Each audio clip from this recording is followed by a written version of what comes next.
Ito yung 8 bagay na ginagawa mo kaya ka nagiging low value. Panoorin mo to. Unang bagay na ginagawa mo kaya ka nagiging low value is poor hygiene. Tol, wala ka man lang basic na skincare routine, sobrang baho mo, like amoy pawis ka, meron ka mga odor. So, lalo na kung meron ka imimit na bagong tao, meron kang bagong i-date, may bagong friends ka na mamimit. So, kung gusto mo maging high value, tol, kailangan i-present mo yung sarili mo na maayos and kasama doon yung hygiene mo. So, let's say sa skincare, simple lang. Kahit facial wash lang, tol, tapos sunscreen, pwede na yun, tol. Huwag ka na magsa-soap, huwag ka na magsa-safeguard sa mukha mo kasi yung safeguard, tol, pampuwet lang yan. Yung pangmukha dapat ang gagamitin mo para sa mukha mo. Kasi yung mukha mo, tol, iba yan compare sa balat mo sa katawan. Mas sensitive kasi yung mukha. Hanap ka lang ng facial wash na akma sa'yo, then sunscreen, yun lang. Tapos, kung pabango, maraming mura dyan, tol. Aficionado, Prescripto, Ian Darcy, meron nga dyan 300, 500 lang. So, itry mo yun, tol, para i-up mo yung game mo sa hygiene. Lalo na kung may crush ka, kailangan mo yan. Next na dahilan, tol, kung bakit ka nagiging low value is you don't look good. Hindi mo kailangan maging pogi, tol. Kailangan i-present mo lang na maayos yung sarili mo. Basic fashion sense lang kailangan mo. Sobrang dami kong videos dyan. In short, kailangan bigyan ng onting attention man lang yung forma mo. Kung nahihirapan ka, tol, all black. Yun muna yung forma mo. All black na properly fitted sa'yo. Huwag ka magtitito outfit muna kung hindi mo siya madadala. Simple muna. All black ka muna, black and white, mga neutral colors mo na yung gawin mo. And kung gusto mo na mas detailed na tips sa fashion, panoorin mo yung mga videos ko, tol. Sobrang dami niyan. Ang sinasabi ko lang, importante yung forma, tol. Bakit? Kasi yung mga tao, judgmental. Hindi ko naman sinasabi na kailangan gumastos ka ng mahal, kahit mag-shopee ka lang, kahit mura lang. Basta may present mo lang yung sarili mo na maayos. Next na dahilan kung bakit ka nagiging low value is nagsisik ka ng validation sa ibang tao. Gusto mo yung papuri nila, gusto mo sabihan na ang pogi mo, ang galing mo, hindi siya nakakapogi, tol. Nagiging needy ka. Napaka-unattractive niyan sa tao. Pag needy ka, tol, and seeking ka sa validation, lumalabas yan sa galaw mo. Begging ka na. Mapangit yon. Minsan nakakahiya na siya. Hindi ka na maganda kasama socially kasi pinipilit mo lagi yung sarili mo. Let's say, nasa kanya yung topic, tas pili mong kukunin yung spotlight, mag-share ka na mag-share. Alam mo, para kang bata na wala kang attention na kukuha. Hindi siya okay, tol. Lalo na kung lalaki ka, napaka-unattractive niyan sa isang lalaki. So, anong gagawin mo, tol? Mag-give value ka lang. Provide ka lang ng value sa mga tao. Kapag may nagkukwento, mag-smile ka, mag-appreciate ka ng kwento niya. And doon, mas nagiging attractive ka sa mga ibang tao. Kasi ang dating nun, hindi ka needy, maayos ka kausap, normal ka nakausap. Yung mga tao gusto yung pag-usapan yung sarili nila. Isang way yan para kung gusto mo, magustuhan ka kagad ng mga tao. Makinig ka sa kanila, makinig ka sa mga kwento nila. Next na bagay na ginagawa mo kaya ka nagiging low value is yung mga narcissistic behaviors mo. Ang meaning ng narcissistic, ito yung focus lang sa sarili nila. Nakikita lang nila yung sarili nila. Sila lang importante sa sarili nila. Emotion lang nila importante. Lahat ng ginagawa nila, pasok sa interest lang nila lagi. To the point na may naapektuhan na ng ibang tao, may natatapakan na ng ibang tao, may napapahiya na ng ibang tao, may emotionally na sila nasasaktan ng ibang tao. To the point lang na ma-feed nila yung ego nila, na sila yung bida, na sila yung magaling, na sila yung main character lagi. Ito yung mga taong parang Jollibee. Gusto nila sila lagi yung bida. Hindi okay yan, tol. Tol, ang daming tao may problema, ang daming tao malungkot, tapos magiging narcissistic ka pa. Gawin mo pa sila ng spotlight nila, hindi siya okay. Gusto mo maging high value, tol, mag-provide ka ng happiness sa iba, mag-provide ka ng attention sa iba, mag-provide ka ng time ng attention para sa iba, na to the point na hindi ka naman maaabuso. Kasi pag narcissistic ka, tol, puro ka lang pagkabig, puro ka lang sa'yo lang. Like sa relationship, gusto mo ikaw lang lagi nililibre, ikaw lang lagi chinachat, gusto mo ikaw lang lagi nagagalit, ikaw lang may karapatan magtampo. Tapos pag ikaw may mali, nanggigil trip ka dun sa partner mo para feeling niya siya na yung may mali. Hindi okay yan, tol. And pangit na behavior yan. And isa sa mapapansin mo, kung narcissistic ka, is kapag yung mga tao sa buhay mo hindi sila tumatagal. Umaalis sila, hindi ka na nila friends, ayaw na nila sa'yo. Let's say may jowa ka, iniiwanan ka. Baka mamaya narcissistic ka. So check mo yan.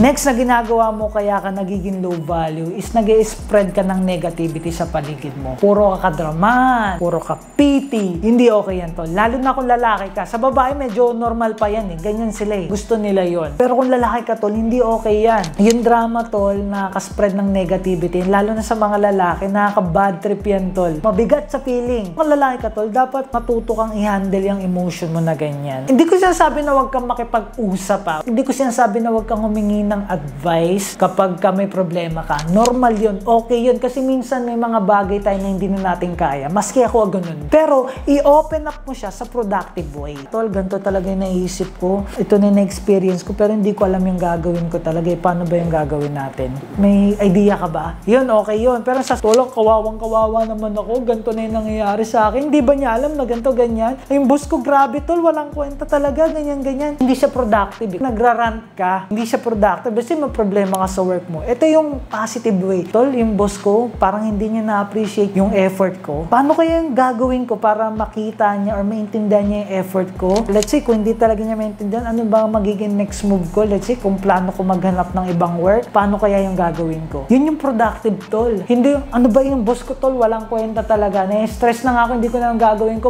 Alam mo yung puro ka, basta maibuga mo lang siya. And ang nakaka-badrip kasi dun, tol, pag puro problema yung kinikwento mo sa ibang tao, nahahawa yan sila, tol. Yung bigat na nararamdaman mo, napapasa yan sa kanila. And kapag yung tao, tol, nagiging problemado pagka nakakasama ka, ayaw ka na yan makasama next time. Kasi ang bigat mo kasama eh. Puro sila problemado eh. Ang mga tao, kaya yan nagsasocialize kasi gusto sumaya, gusto ma-uplift yung spirits nila. Pero kung ikaw nag-spread ka ng negativity, ng pity sa ibang tao, lalayuan ka ng mga tao, tol. Yung mga friends mo, baka meet ka na lang yan once a year na lang. Kahit may problema ka, i-open up mo siya in a positive way, in a productive way. And kung kaya mo siya mas masolve ng mas maayos, mas okay. Basta huwag ka lang mag-spread ng negativity kasi hindi siya okay. Next na ginagawa mo kaya ka nagiging low value is puro ka lang take ng value. Ibig sabihin, hingi ka lang ng hingi. Gusto mo ikaw lang yun ay kinabang lagi. Let's say sa mga tropa mo, gusto mo palibre ka lang ng palibre. Pagka may problema ka, gusto mo ikaw lang lagi yung tulungan. Yung mga ganon. Sa mo may pagka-narcissistic siya. Kasi iniisip mo lang laging sarili mo eh. Tanda mo to, yung mga nagbibigay sa'yo, let's say ng time, ng advice, ng pera, ng pagkain, para sa kanila yung dapat eh. Pero since may care sila sa'yo tol, in-offer pa nila yun para matulungan ka. Pero kung hindi ka man lang nagbabalik, hindi naman kailangan pera. Let's say time, attention, praise. Yan yung mga pwede mong ibigay. Kung let's say wala ka talagang pera, pino-point out ko, kailangan mag-give value ka rin sa mga tao. And maraming form ng pag-give value tol. Pwedeng monetary, pwedeng time, pwedeng attention, pwedeng ideas, or pwedeng simpleng presence mo lang tol. Nahaya mo siya magkwento. Nakakatulong yun sa tao tol. Ako dati, like kung wala akong pera, may kaibigan ako nun, siya may pera, ang yaman niya, sinasama niya lang ako kahit saan niya gusto. Let's say may mga errand siya sa business niya, may ka-meeting siya sa ganito. Hindi naman siya nalulungkot, pero naboboard siya pag may isa, or gusto lang din niya may kasama. Kasi nagsa-sound trip kami, nakakakwentuhan siya. So ako, wala akong pera, hindi ko naman siya malibre, syempre. Siya lang naglilibre, pero ang give value ko sa kanya, yung company ko, masaya ako kasama. Hindi ako nagkukwento ng negative, hindi ako nag-share ng mga problema ko, puro positive lang. Pinag-uusapan lang namin yung topic na gusto niya, hindi na gusto ko, topic na gusto niya lang, about sa kanya. Kasi siya yung nanglilibre. So, alam nga naman, agawin ko pa yung spotlight, diba? Unless, magtanong siya. Yun yung way ng pag-give value, hindi laging pera. Yung attention, yung proper social skills, yung marunong ka bang makiramdam, kailangan nyo. And by the way, tol, kung gusto mo pa makanood ng mga extra content or gusto mo makapag-engage pa sa akin na mas personal pa, i-activate natin ulit tong group page na to. So, ito yung community na ginagawa ko ngayon. So, kung gusto mo pa na makahalubilo ako, make sure na mag-join ka dyan. Magpo-post ako dyan from time to time. Magle-live din ako dyan from time to time. So, i-search mo lang tong groups na yan sa Facebook and mag-join ka lang. Next na ginagawa mo kaya ka nagiging low value is yung poor na social skills. Hindi mo alam,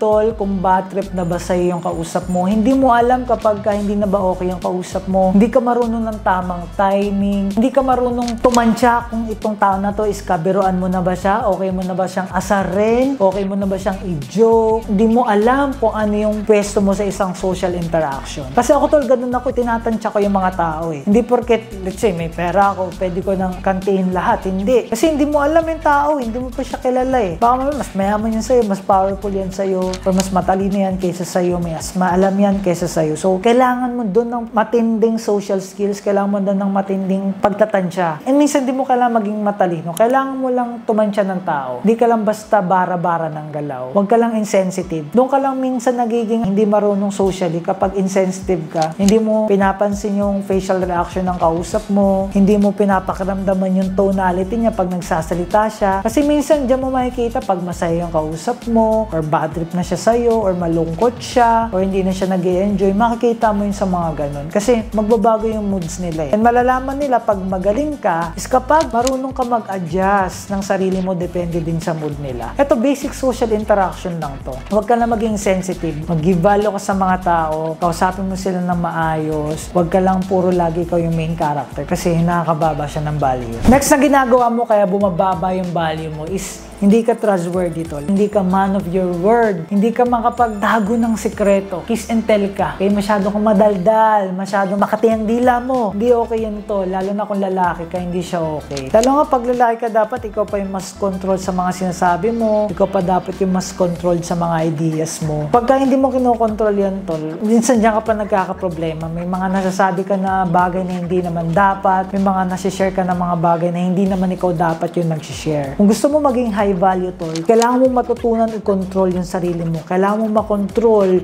yung emotion mo. Kasi minsan, di ba, nakaka-excite din eh. Pagka may sikretong sinabi sa'yo, and yung sikreto na, o yung chismis na yun is juicy talaga, na excite ka din ikwento eh. And kapag nakwento mo yun, wala na. Ang ibig sabihin nun, nagpadala ka sa emotion mo, nagpadala ka sa excitement mo, and hindi siya okay. Kung gusto mo maging high value, kailangan mo i-control yung emotions mo, kailangan mo i-control yung sasabihin mo. Kasi ako, nalulupitan ako sa mga taong ganun eh. Kasi sa mga lalaki na hindi sila basta-basta nagsishare. Tawa-tawa lang, react lang sila. Bibilib ako sa mga ganun tao na compose sila sa sarili nila. Tsaka lang sila magsishare kapag feeling nila worth it na tong tao na to na i-share yung bagay na to sa kanya. So kung gusto mo maging high value, tol, control mo yung emotions mo, controlin mo yung sarili mo, and kapag may sikreto na sinabi sa'yo, make it safe sa'yo. Huwag mo basta nalalabas siya sa'yo. Mapagkakatiwalaan ka dapat. Kasi yung tiwala, tol, mahirap siyang mabalik pag nasira na yun.